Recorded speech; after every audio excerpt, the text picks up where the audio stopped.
पुरानी भरतपुर गांव के शेट्टी परिवार की कहानी है, जिसमें हरिवंश शेट्टी अपनी पत्नी और 3 बेटियों के साथ रहता है।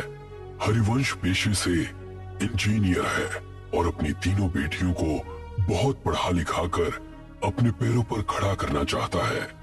गांव के सभी लोग हरिवंश को बेटियों की पढ़ाई के बजाय उनकी शादियों के लिए पैसे जोड़ने की सलाह देते हैं, मगर हरिवंश शेट्टी अपनी मर्जी का मालिक है। वो किसी की नहीं सुनता सिवाय अपने। एक दिन अपने ऑफिस जाते हुए हरिवंश को रास्ते में उर्मिला चाची मिलती है। बेटा, मैंने तुम्हें मना किया था ना बेटियों को इतना पढ़ाने से, मगर मैंने सुना है तू उन्हें विदेश भेजने की तैयारी कर रहा है। हाँ चाची, आजकल के बच्चे पढ़े लिखे होते हैं और सब अपने पैरों पर खड़े होते हैं। मैं भी अपनी बेटियों को बहुत पढ़ाना लिखाना चाहता हूँ। एक बार अपने पैरों पर खड़ी हो जाएं, उसके बाद शादी की सोचेंगे। मगर बेटा, उनकी शादी। ओफो चाची, अभी वो तीनों बहुत छोटी हैं। तुम उनकी चिंता मत करो, मैं हूँ ना, मैं सब संभाल लूंगा। इतना कहकर हरिवंश अपने ऑफिस के लिए निकल जाता है। उसके ऑफिस पहुंचते ही उसे खबर मिलती है कि गांव में भूकंप आया है और सब बर्बाद हो गया है।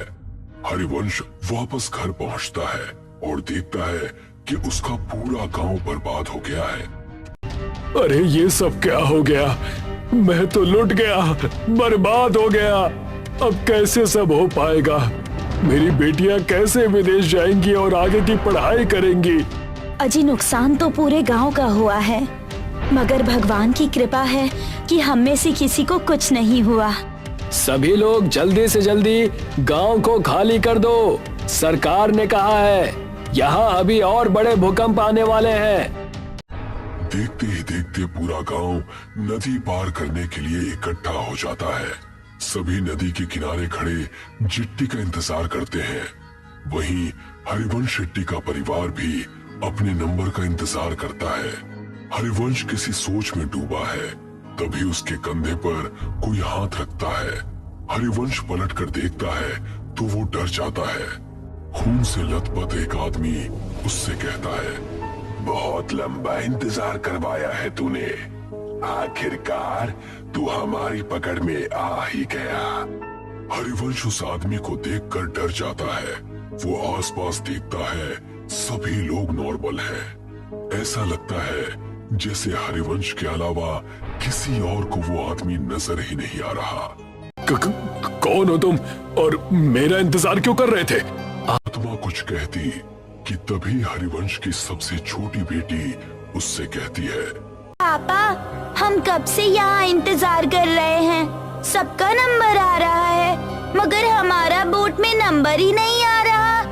अब तो मुझे बहुत जोर से भूख भी लग रही है। क्या दिन देखने पड़ रहे हैं ना इंजीनियर। जब अपनों के साथ कुछ बुरा होता है ना, तो हमें कहीं चैन नहीं मिलता। सही कहा ना मैंने। मगर तुम हो कौन और मुझसे क्या चाहते हो? तभी हरिवंश की नजर नदी के बीचों बीच चल रही नाव पर पड़ती है, जहाँ से बहुत चीखों की आवाजें आ रही हैं। नाव नदी के बीच हिचकोले खाने लगती है। तभी हरिवंश की नजर नदी में कुछ आत्माओं पर पड़ती है, जो जेट्टी से कुछ लोगों को पानी में गिराने की कोशिश कर रहे हैं। जो आदमी नदी में गिरता जाता है, वो आत्माएं एक एक करके उनका गला मरोड़ती, तो कोई आत्मा किसी का खून पीती है। इतना भयानक मंजर देखकर हरिवंश मन में सोचता है, शायद इन आत्माओं को आदमियों से प्रॉब्लम है, इसीलिए ये सिर्फ आदमियों को मार रही है। अगर मैं मेरे परिवार के साथ गया तो ये मेरे साथ साथ उन्हें भी नुकसान पहुंचा सकती हैं, जो मैं बर्दाश्त नहीं कर सकता। इतना सोचते हुए हरिवंश वहाँ से उल्टा गांव की तरफ भागना शुरू करता है और उसके परिवार वाले उसे वापस आने को कहते हैं। अरे, वहाँ कहाँ जा रहे हैं आप? गांव में खतरा है, लौट आइए। हाँ पापा, वापस आ जाइए ना प्लीज। वहाँ मत जाइए, मत जाइए ना पापा, वापस आ जाइए ना। मगर हरिवंश किसी की नहीं सुनता और गांव के अंदर भाग जाता है। वो जैसे ही गांव में जाता है, वो देखता है वहां कोई नहीं है, एकदम सन्नाटा छाया हुआ है। हरिवंश अपने उजड़े हुए गांव को चारों तरफ से देखता है। तभी उसे एक आत्मा उसकी ओर दौड़ती हुई नजर आती है। हरिवंश अपनी जान बचाकर वहां से भागता है। भागते भागते थक जाने के बाद हरिवंश एक सरकारी स्कूल की बिल्डिंग के बाहर बैठ जाता है। वहां भी उसे सब उजड़ा हुआ दिखता है। तभी दो छोटे बच्चों की आत्मा हरिवंश के पास आती है और उससे कहती है, अंकल, हम तो मासूम से बच्चे थे ना, आपने हमें क्यों मार दिया? अब आपका नंबर है। मैं इन बच्चों को क्यों मारूंगा भला? मैं खुद बेटियों का बाप हूँ। हे भगवान, ये सब क्या हो रहा है मेरे साथ?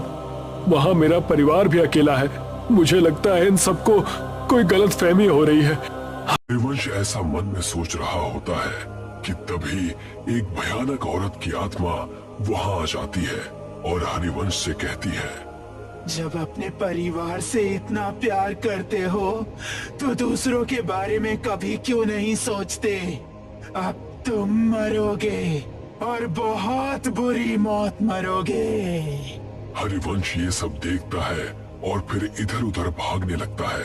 वो भागते भागते वापस नदी के किनारे आ जाता है, मगर इस बार वो देखता है कि वो जहाँ खड़ा है वहाँ कोई भी नहीं है। तभी वो देखता है एक और चिट्ठी नदी के अंदर जा रही है, जिस पर कुछ आत्माएं हमला करती हैं। हरिवंश को ये पहले समझ में नहीं आता। तभी वो देखता है कि गांव की तरफ से दौड़ती हुई आत्माएं हरिवंश के पास आ रही हैं। अब मेरा बच पाना मुश्किल है भगवान, मेरे परिवार का ध्यान रखना। तभी सामने से आती हुई आत्माएं उस पर जैसे हमला करती हैं। हरिवंश का पांव टकराता है और वो गिरते गिरते बचता है। वो अपनी नजर घुमाता है तो वो देखता है कि नदी पर एक पुल बना हुआ है। ऐसा कैसे हो सकता है? अभी तो यहाँ कुछ भी नहीं था, ये पुल कहाँ से आ गया? हरिवंश को लगता है कि शायद इस मुश्किल घड़ी में उसे कुछ समझ में नहीं आ रहा है। ये पुल पहले से ही यहाँ होगा, मगर उसने नोटिस नहीं किया। हरिवंश बिना कुछ सोचे समझे उस पुल पर चढ़ जाता है और वहां से दूसरी तरफ भागना शुरू करता है। भागते भागते वो ब्रिज के सेंटर में आ जाता है और यहाँ पहुंचते ही उसकी नजर नदी की दूसरी तरफ पड़ती है, जहाँ उसका परिवार उसे बुला रहा है। हाँ सुधा, मैं आ रहा हूँ। हाँ बेटा, मैं बस अभी आया। हरिवंश जैसे ही कुछ कदम पुल की दूसरी तरफ दौड़ता है, उन दो बच्चों की आत्माएं उसके सामने आकर खड़ी हो जाती हैं। वो उन्हें देखकर डर जाता है और पलट कर देखता है। वो देखता है बहुत सारी डरावनी आत्माएं उसे घूर रही हैं। नहीं, अब मेरा बच पाना मुश्किल है। मुझे तो मेरा कसूर भी नहीं पता है। पता नहीं ये सब मेरे पीछे क्यों पड़ गए हैं। तभी उनमें से एक आदमी की आत्मा हरिवंश को कहती है, मैं इसे छोड़ूंगा नहीं। इसकी वजह से मुझसे मेरा परिवार छिन गया। इस आदमी का जिंदा रहना बहुत खतरनाक है। अगर आज हमने इसे छोड़ दिया तो ना जाने ये कितने और लोगों को मौत के घाट उतार देगा। मुझे छोड़ दो। आप सबको कोई गलतफहमी हुई है। मैंने किसी का कुछ नहीं बिगाड़ा। तभी एक दूसरी आत्मा हरिवंश के पास आती है और कहती है, हरिवंश, तुम्हें याद है जब सरकार की तरफ से तुम्हें सरकारी स्कूल बनाने का ठेका नहीं मिल रहा था तो तुमने पैसे देकर वो टेंडर अपने नाम पर ले लिया था। तुम वो 5 साल पुराने टेंडर की बात कर रहे हो? हाँ, क्योंकि मुझे वो प्रोजेक्ट किसी भी कीमत पर चाहिए था। मेरी बेटियां शहर में पढ़ने जाती हैं और वहाँ की फीस बहुत ज्यादा है। मैं गांव में रहने वाला इंजीनियर भला उनके सपनों को कैसे पूरा कर पाता? तो मैंने रिश्वत देकर वो टेंडर अपने नाम करवा लिया था। मगर किसी को इस बात से क्या प्रॉब्लम हो सकती है? हरिवंश के ऐसा कहते ही वो स्कूल के बच्चे उसके सामने आकर कहते हैं, अंकल, अगर आप वो टेंडर नहीं लेते तो आज हम जिंदा होते। इसका क्या मतलब है?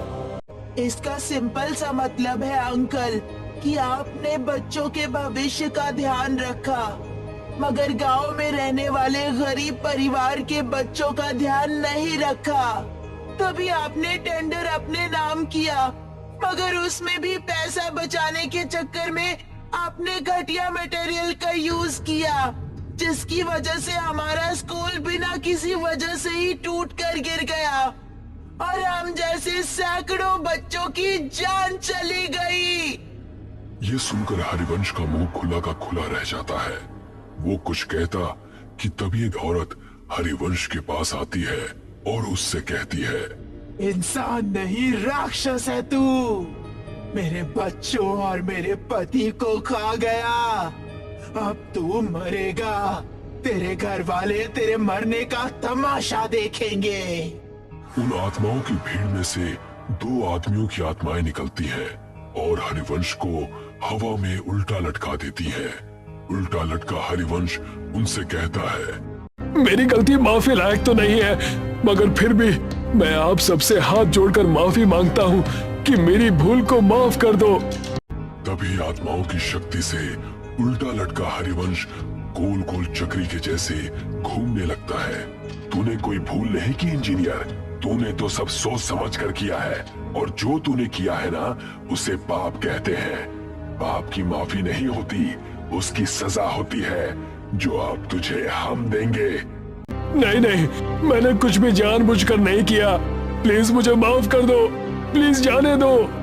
हाँ हाँ, आज तुझे इस दुनिया से भेजने ही तो आए हैं। तू शायद भूल रहा है इंजीनियर, तूने गांव का सिर्फ वो स्कूल ही नहीं बल्कि म्यूनिसिपल का हॉस्पिटल भी बनाया था। गांव में ऐसे कई छोटे बड़े प्रोजेक्ट हैं जो तूने पूरे किए थे।